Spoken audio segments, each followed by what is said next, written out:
Hello, I'm Jason with Factorycat. Today we're going to cover the operator training for our rider scrubbers. This is not to replace the operator's manual that comes with the machine. If you've misplaced your operator's manual, one can be downloaded at our website by typing in your serial number and printing off the PDF, or you can scan the QR code on the machine steering column to access that. So before I get started running the machine, I want to make sure that the last operator did everything he was supposed to do. That starts by checking our recovery tank. Recovery tank is here. We open it up, make sure it's empty. Make sure the last operator emptied his drain saver basket. I want to check the brushes to make sure they're in good shape. We can do that by reaching in and checking the fiber length. We also want to make sure our squeegee's in good, our wiper blade is in good order, and then we want to do the same for the rear squeegee, making sure it's not torn or damaged. Next, we'll take it over and put some water in it.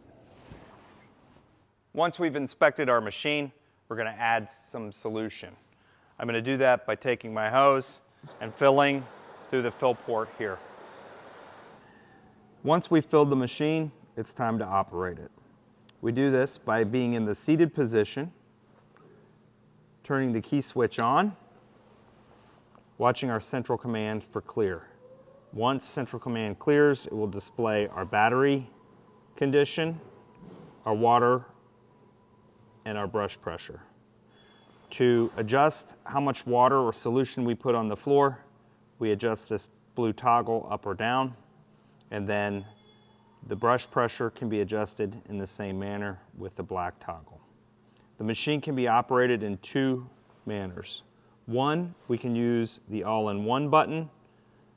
By depressing this, we turn the scrub deck on and the squeegee activated so that we can clean in a single pass. Alternatively, we can operate those functions independently with our brush on-off switch and our vacuum on-off switch. Turning the switch on lowers the deck. We can then clean the floor, leaving the solution in place, and then returning later to pick it up. If we need to go in reverse, we push this button here. Now the machine is in reverse.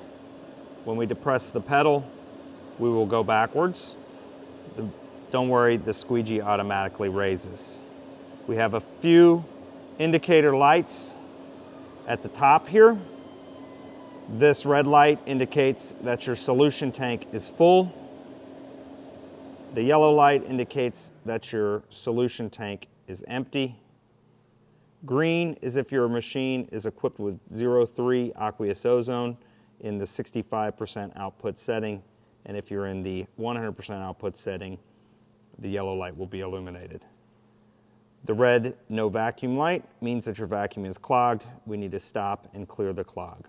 If you have options on your machine, such as side brooms, suds, ozone, or RPM reduction, those switches will be located here on the interior of the machine.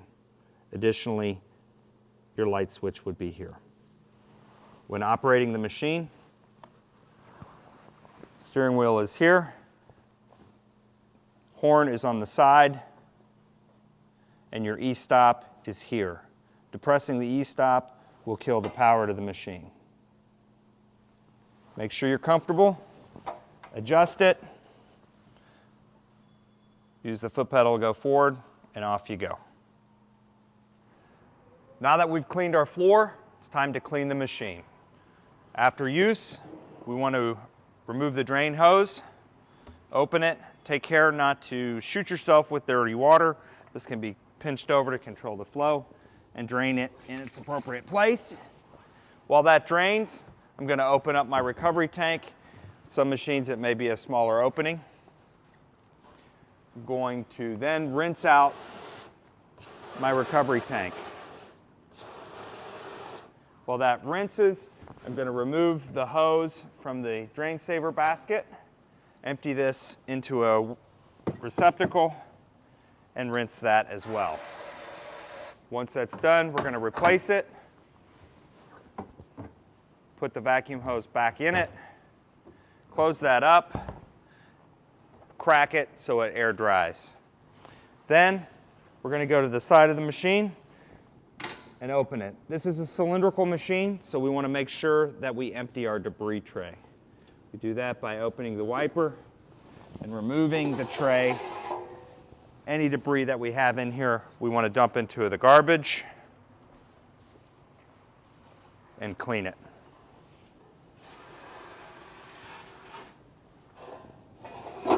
Open our brush deck and remove the brushes.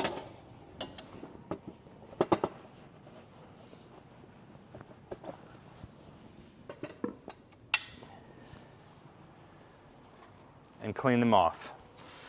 Also, take note for anything wrapped around them and remove as needed.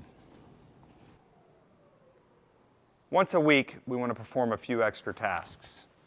One is we want to remove our vacuum filter. Open that guy up, pull it out, check for caking. This one's starting to cake up, so we're going to start losing vacuum. You can rinse this filter and flip it over. In this situation, I would order an OEM replacement for it. Once you've got your new filter, you replace it, securing the cap. Then we move on to our solution filter. We want to remove the solution filter, clean this bowl out, rinse this screen, and replace. Taking care not to over tighten, just doesn't need to leak. If your machine is equipped with 03, we'll perform the same task here.